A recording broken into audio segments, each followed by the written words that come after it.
আসসালামু আলাইকুম। আজ ফেসবুকে রাজনীতি পেজ নামে একটি পেজ থেকে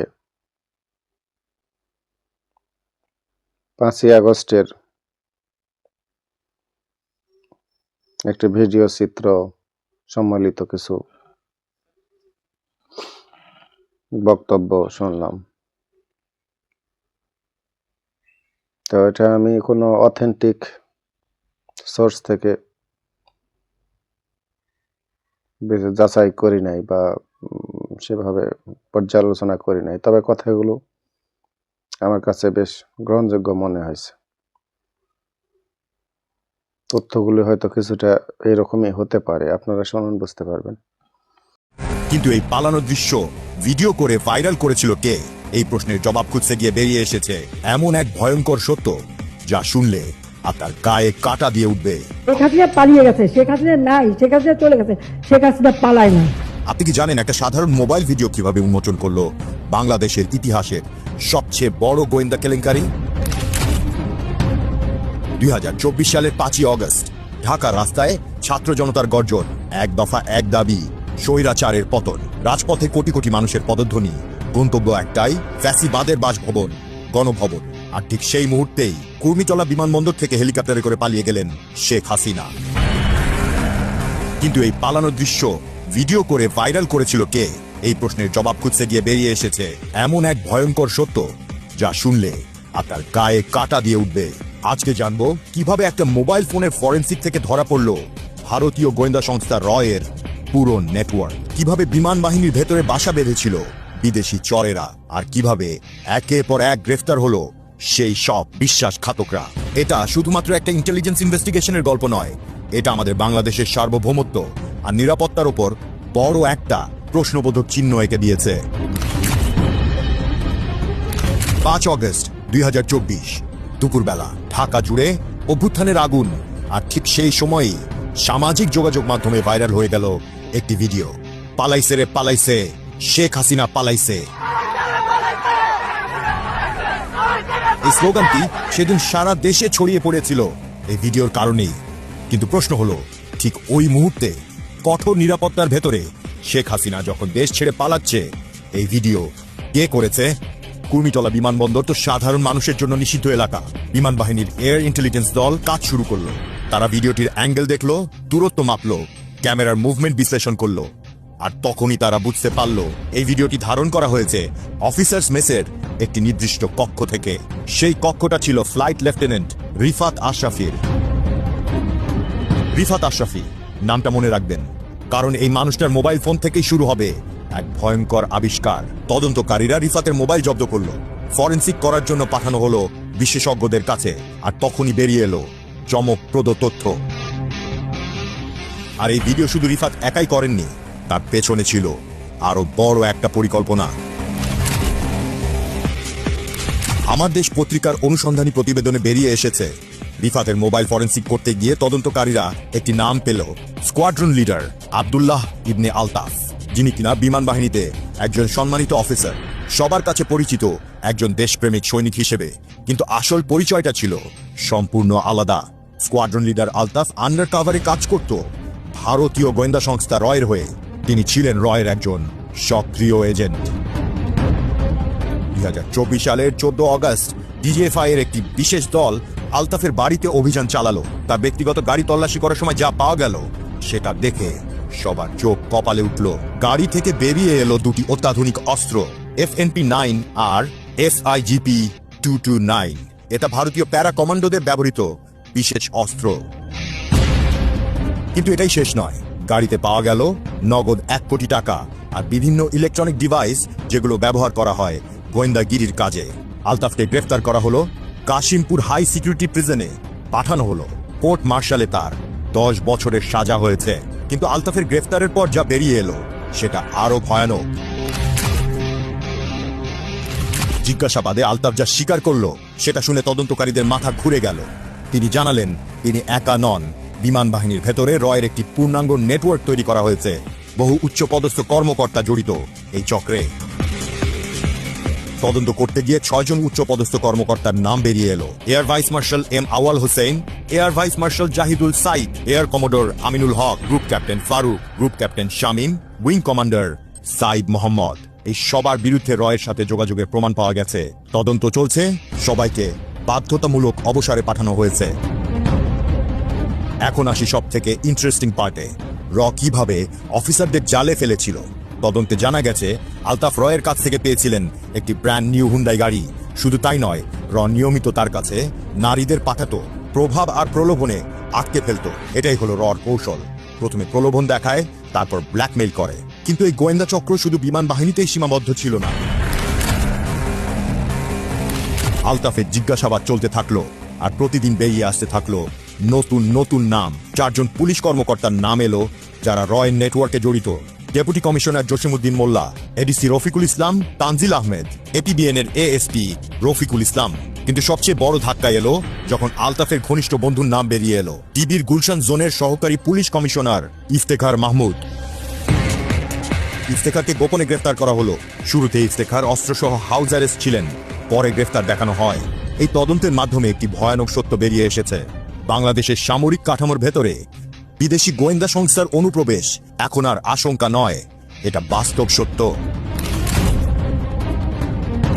এই পুরো ঘটনাটা শুধু একটা গোয়েন্দা কেলেঙ্কারি নয়, এটা বাংলাদেশের সার্বভৌমত্বের প্রশ্ন।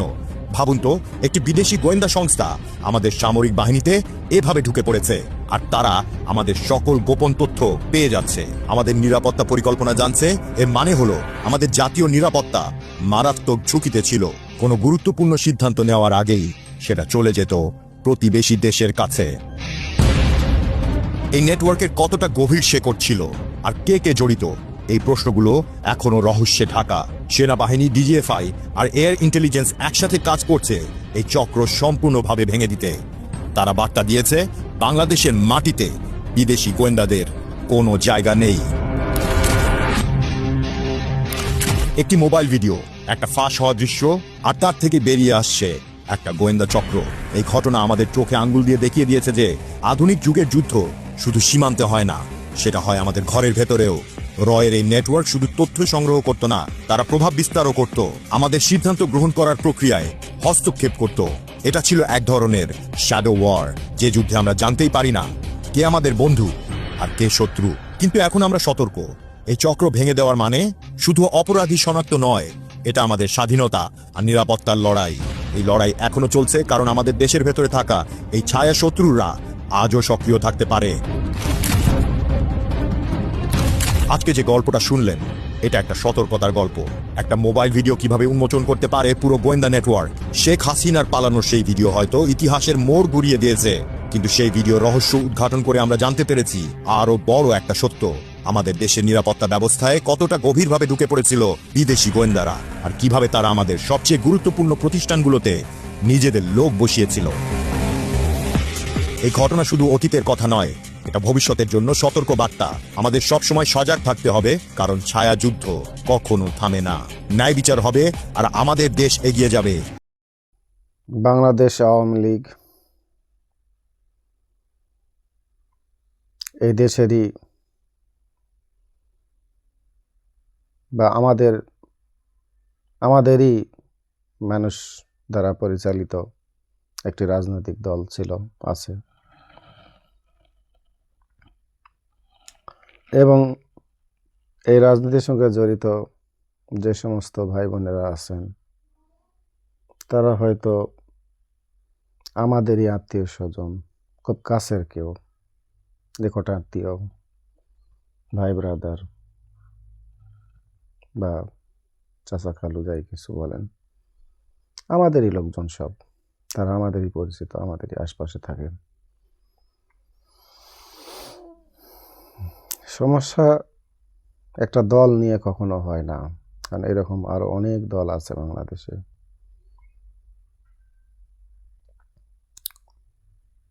তাদের ব্যাপারে বিভিন্ন রকম মন্তব্য আমাদের আছে, বা সেগুলিকে পছন্দ করা না পছন্দ করা, বা তার পক্ষে বিপক্ষে প্রচণ্ড গ্রহণযোগ্য যুক্তিও আছে।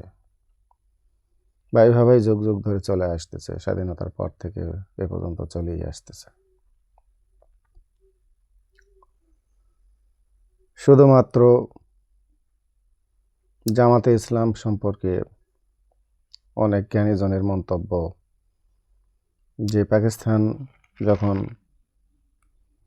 একটাই রাষ্ট্র ছিল, পূর্ব পাকিস্তান, পশ্চিম পাকিস্তান, একটাই দেশ, দুই রাষ্ট্র, দুই প্রদেশ, তখন বাংলাদেশ যখন স্বাধীন হতে চাচ্ছিল তখন তারা মনে করছিল যে পাকিস্তান একটা থাকলেই ভালো,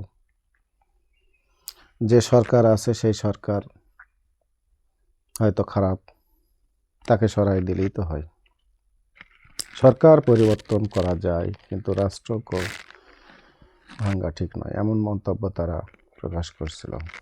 এবং এই মন্তব্য বাস্তবায়ন করতে গিয়ে তাদের বিভিন্ন ধরনের কর্মকাণ্ড ছিল। কিছু কর্মকাণ্ড হয়তো পাকিস্তান সরকারের কাছে ভালো ছিল কিন্তু আমাদের কাছে খারাপ ছিল, আর কিছু কর্মকাণ্ড মানবতা বিরোধী ছিল। সেই সব কর্মকাণ্ড নিয়ে যুগ যুগ ধরে তাদের বিরুদ্ধে কথা চলছে। সেই কারণে অনেকে মনে করে যেহেতু পাকিস্তানের এক সময় থেকেই পাকিস্তানের জামাতে ইসলাম এই বিরোধিতা করছে, কাজেই বাংলাদেশ যখন স্বাধীন হলো তারপর তারা যদি পাকিস্তানের নাগরিকত্ব নিয়ে সেই দেশে চলে যেতেন হয়তো ভালো ছিল সেটা, অথবা যেহেতু এই দলটির একটা বিতর্কিত ভূমিকা ছিল সেই জন্য পাকিস্তানের জামাতে ইসলামের যে নাম, ওই একই নামে বাংলাদেশে রাজনীতি না করে নাম যদি অন্য কোনো নামে যদি রাজনীতি করত তাহলে হয়তো মানুষ এই বিষয়গুলি এতদিন মন্তব্য করতো না। কিন্তু তাদের কি যে ব্যাপার, কি তাদের ইচ্ছা, পাকিস্তান সময়ে জামাতে ইসলাম নামে তারা রাজনীতি করছে, পরবর্তীতে 1980 সালে আবার এসে ওই জামাতে ইসলাম নামেই তাদেরকে রাজনীতি করতে হলো বা নতুন দল তৈরি করতে হলো, সেটার নাম ওই বাংলা জামাতে ইসলামই দিতে হলো। এই কারণে মানুষ তাদেরকে নিয়ে মন্তব্য করে বা তাদের বিরুদ্ধে মন্তব্য করার ব্যাপারে প্রচণ্ড যুক্তি খুঁজে পায়। এছাড়া অন্যান্য দলের নামে বিভিন্ন ধরনের বক্তব্য শোনা যায়, যেমন বিএনপির মধ্যে চাঁদাবাজ, সন্ত্রাস এগুলি বেশি, বা হয়তো আম জনতার দল যেটা, তারেক বিকাশে টাকা নেই, তারপরে নুরুল ইসলাম গণপরিষদের নুরুল হক নুরু নামে গিবত আছে যে সে মোসাদ নুরু, মোসাদের এজেন্টের সাথে সে গোপন সম্পর্ক রাখে, ইত্যাদি ইত্যাদি বিভিন্ন ধরনের যুক্তি দেখা যায়, যেগুলো মুখরোচক বা ওই সামান্য কথার মার পেছেই বন্ধ হয়ে যায়। কিন্তু অত্যন্ত গোড়াপত্তন শিকড়ের রাজনীতি থেকে যে বক্তব্যটা জামাতের বিরুদ্ধে আসে সেইটার ব্যাপারে একটা বস্তুনিষ্ঠ মন্তব্য ছিল এতদিন। কিন্তু নতুন করে আওয়ামী লীগ সম্পর্কে ঠিক সেই একই মন্তব্য ইদানিং দেখা যাচ্ছে, যেটায় আমরা এতদিন ধরে অনেক মানুষই ভাবি নাই বা চিন্তা করি নাই বা বুঝতে পারি নাই। সেটা এবারে 36শে জুলাই বা 5ই আগস্টে গোটা দেশবাসীর কাছে পরিষ্কার হয়ে গেল। তারপর থেকে যেরকম যুক্তি দিয়ে মানুষ জামাতকে বয়কট করতেছিল 71-এর পর থেকে আজ পর্যন্ত, কিছু মানুষ যে কারণে প্রচণ্ড বিরোধিতা করে, ঠিক সেই একই কারণে জামাতে ইসলাম সম্পর্কে বা তার চেয়েও তো ভয়ঙ্কর একটা রূপ বাংলাদেশ আওয়ামী লীগের মধ্যে দেখা যাচ্ছে। কারণ বক্তব্য থেকে রাজনীতির পেজে যে ভিডিওটা দেওয়া হয়েছে বা এই ধরনের আরও অসংখ্য ভিডিও আমরা শুনেছি, দেখেছি, সে সমস্ত ভিডিওর সারমর্মটা এরকমই যে তারা আমাদের জন্মভূমি সোনার বাংলাদেশ, আমাদের একটাই ঠিকানা, আমরা যদি কখনো বিপদে পড়ি এই ঠিকানা ছেড়ে আর কোথাও যেতে পারবো না, হয় এখানে মরতে হবে, নয়তো এখানেই থাকতে হবে। এই যে একটাই ঠিকানা আমাদের, আমরা কখনো সেই ঠিকানা নিয়ে অন্তর থেকে ভাবি না। মনে করছি যা হচ্ছে হোক, যা করছে করুক, ওই আমি ভালো থাকলে মিটে গেল। এইরকম একটা মানসিকতা আমরা ছোটবেলা থেকে পোষণ করে আসছি, বাবা আমার কাছে, আত্মীয় স্বজনের কাছে, পাড়া প্রতিবেশী শুনে আসছি। দরকার কি তোমাদের অত ভাবনার দরকার কি? খেয়ে পরে ভালো আছো বাস যথেষ্ট, অত কি? এইরকম কথা ছোটবেলাতে শুনে আসছি, মনে করছি আমরা যেন কেউ নাই দেশের। তো সেরকম একটাই ঠিকানা আমাদের, সেই জন্মভূমি, সেই মাতৃভূমি, সেই আমাদের দেশ, আমাদেরই দেশ, নিজেদের দেশ, বাংলাদেশ। সেই বাংলাদেশটাকেই এই আওয়ামী লীগকে কেন্দ্র করে ভারত খেয়ে ফেলতে চাচ্ছে। বিশ্বাস হয় না?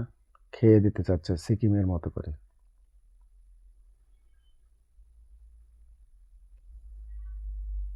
বিশ্বাস হয় না, না? আচ্ছা।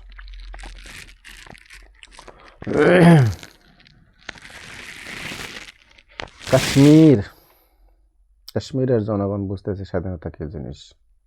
সেখানে মুহুর্মুহু দরজার আশেপাশে, বাড়ির আশপাশে, চতুর্দিকে যখন আর্মির বুটের পায়ের আগা সব শব্দ কানে আসে, এবং হেন কথায় তেন কথায় যখন চাবকের বাড়ি খেতে হয়, তখন বোঝা যায় স্বাধীনতা কি জিনিস। কাশ্মীর এবং সিকিম, তারা বোঝে ভারত কি জিনিস। তো সেই একই পরিণতি কিন্তু বাংলাদেশের হতে যাচ্ছিল। বাংলাদেশটাকেই খেয়ে দিতে যাচ্ছিল এই শেখ হাসিনা বা আওয়ামী লীগের হাত ধরে। সেই কারণেই আমরা আওয়ামী লীগের বিরোধিতা করা একটা যৌক্তিক কারণ খুঁজে পাই। গণতন্ত্র মারাত্মক হুমকির মধ্যে পড়েছিল।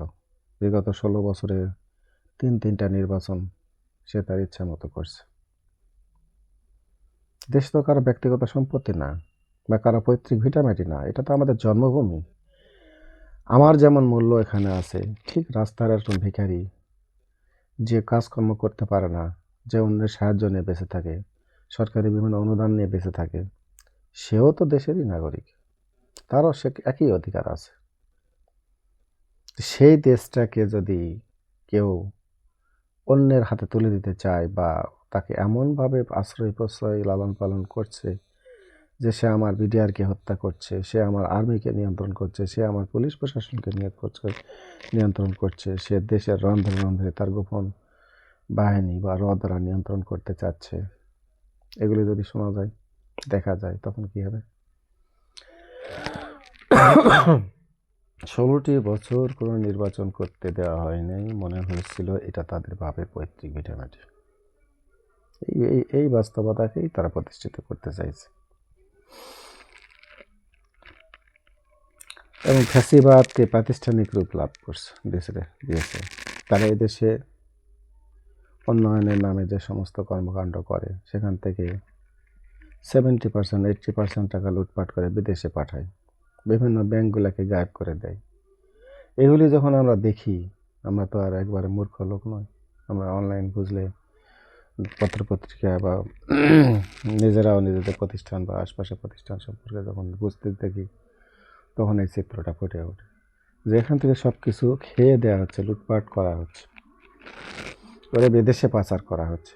যখন একটা দেশের সম্পদ বিদেশে পাচার হয়ে যায়, দেশের অর্থ অন্যায়ভাবে, অবৈধভাবে, তখন সেই দেশটা যদি আমার একমাত্র ঠিকানা হয়, আমার যদি জন্মভূমি হয়, আপনার যদি জন্মভূমি হয়, আপনার যদি নিজের দেশ হয়, যেটা সোজা কথা, আপনার ঠিকানা, আপনার দেশ, আমার দেশ, তো বলেন তো, যদি আপনার বাড়ি থেকে কেউ একটা জিনিস আপনাকে না বলে নিয়ে চলে যায়, বা আপনি কিছুই বুঝতেছেন না, আপনাকে বুঝতে দেওয়া হচ্ছে না, বুঝতে চাইলে আপনাকে মেরে দিতে চাওয়া হচ্ছে, গায়েব করে দিতে চাওয়া হচ্ছে, গুম করে ফেলতে চাওয়া হচ্ছে, কেমন লাগবে? আরও প্রিয় জিনিস যদি বলি, যদি আপনার প্রেমিকাকে কেউ যদি জোর করে তুলে নিয়ে যায়, ধর্ষণ করে, কেমন লাগে? বা আপনার স্ত্রীকে, আমার স্ত্রীকে কেউ যদি জোর করে তুলে নিয়ে যায়, ধর্ষণ করে, কেমন লাগে চোখের সামনে? ঠিক এই ঘটনাটাই ঘটতেছিল ভারতের সাথে। নির্বাচন করতে দেওয়া হচ্ছিল না, ফ্যাসিবাদকে প্রাতিষ্ঠানিক রূপ দেওয়া হচ্ছিল, দেশের টাকা বিদেশে পাচার করা হচ্ছিল। এই সমস্ত কারণেই মূলত আওয়ামী লীগের বিরোধিতা করা। তাছাড়া তাদের বিরোধিতা করার কোনো কারণ নাই, কারণ তারা আমাদেরই লোকজন, আমাদেরই আত্মীয় স্বজন। খুব ভালো করে খোঁজ নিলে দেখবেন জেলা পর্যায়ে, উপজেলা পর্যায়ে আমাদের যতটুকু চলাফেরা, এখানকার যে লিডিং পর্যায়ে নেতৃবৃন্দ আছে, কেউ আমার চাচাতো ভাই, কেউ আমার খালাতো ভাই, কেউ আমার মামা হচ্ছে, কেউ আমার খালাতো ভাই হচ্ছে, বোন হচ্ছে, এরাই সব নিজেদেরই রক্ত। কিন্তু চাই না যে তাদেরকে গুলি করে মেরে দেওয়া হোক, কিন্তু এত আফসোস লাগে যে কেন হচ্ছে এইসব, কি দরকার ছিল তাদের এইসব করার।